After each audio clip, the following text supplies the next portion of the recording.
The silver spoon clattered against the marble floor, and in that single, hollow sound, Marcus Wellington's world shifted on its axis.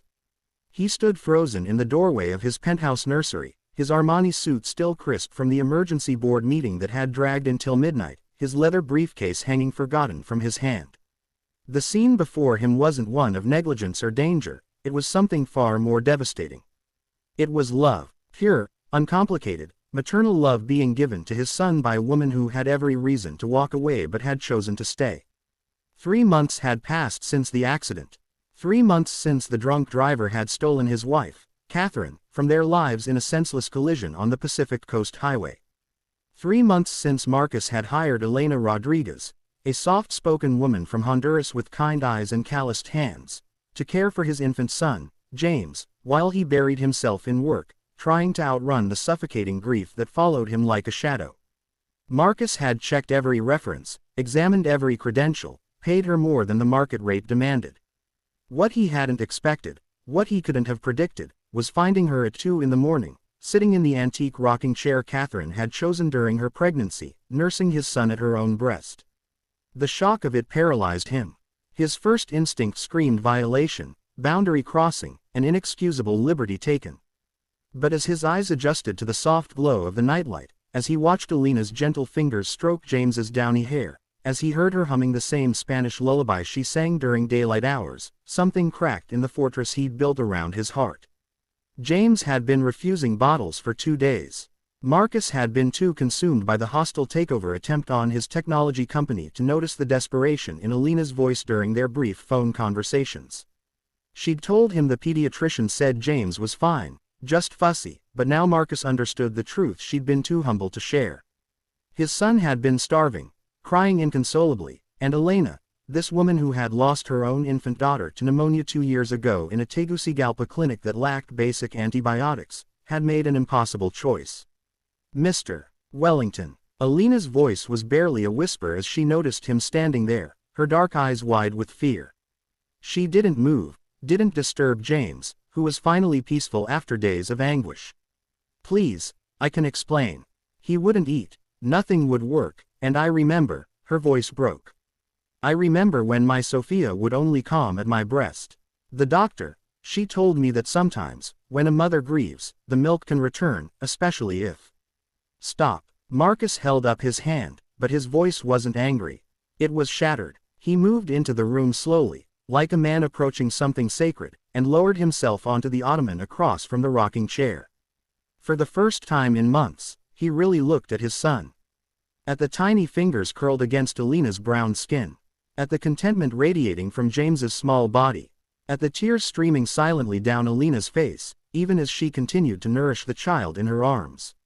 You brought back your milk, Marcus said quietly, the medical impossibility of it less important than the emotional truth. For my son. I tried everything, Elena whispered, her accent thickening with emotion. The formula, the different bottles, the special nipples. I called 5 pediatricians. But Mr. Wellington, he was so hungry, crying until he couldn't breathe. I held him against me to calm him, and I felt. She touched her chest with her free hand. My body remembered. It remembered what it means to feed a baby who needs you. Marcus's vision blurred. He thought of Catherine, of how she'd planned to nurse James for at least a year, of the breast pump still in the box in the closet, of all the beautiful plans that had died on that highway. He thought of how he'd failed to notice his son's suffering because he was too busy running from his own pain.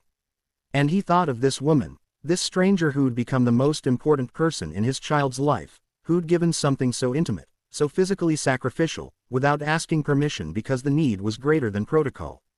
My wife, he began, his voice rough.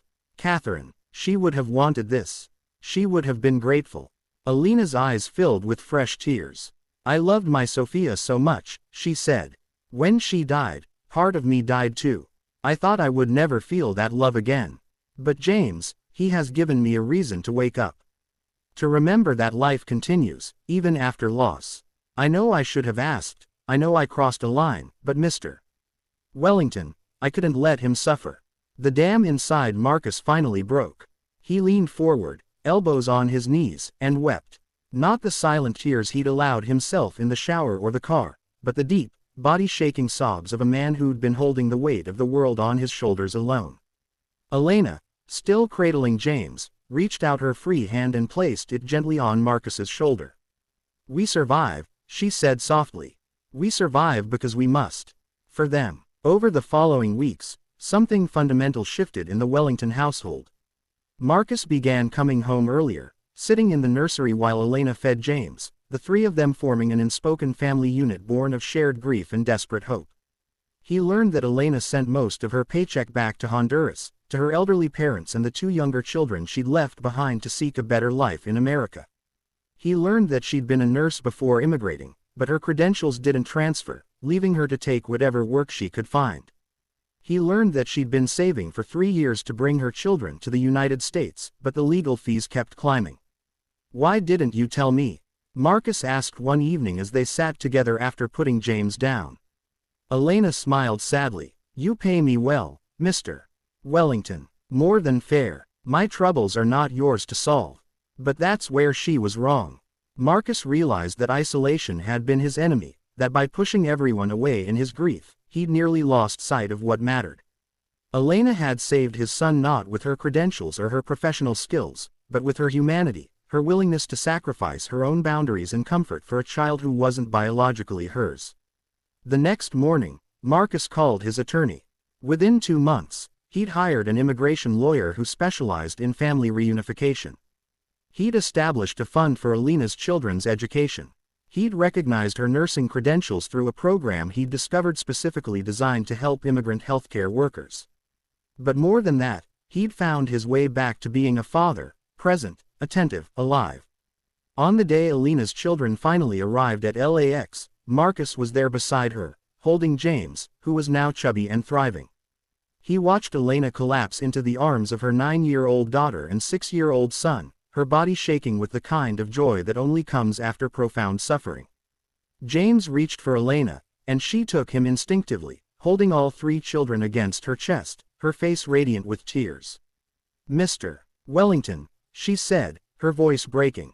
"You have given me back my life." Marcus shook his head. "You saved my son's life, Elena. You saved mine too. I was drowning, and I didn't even know it.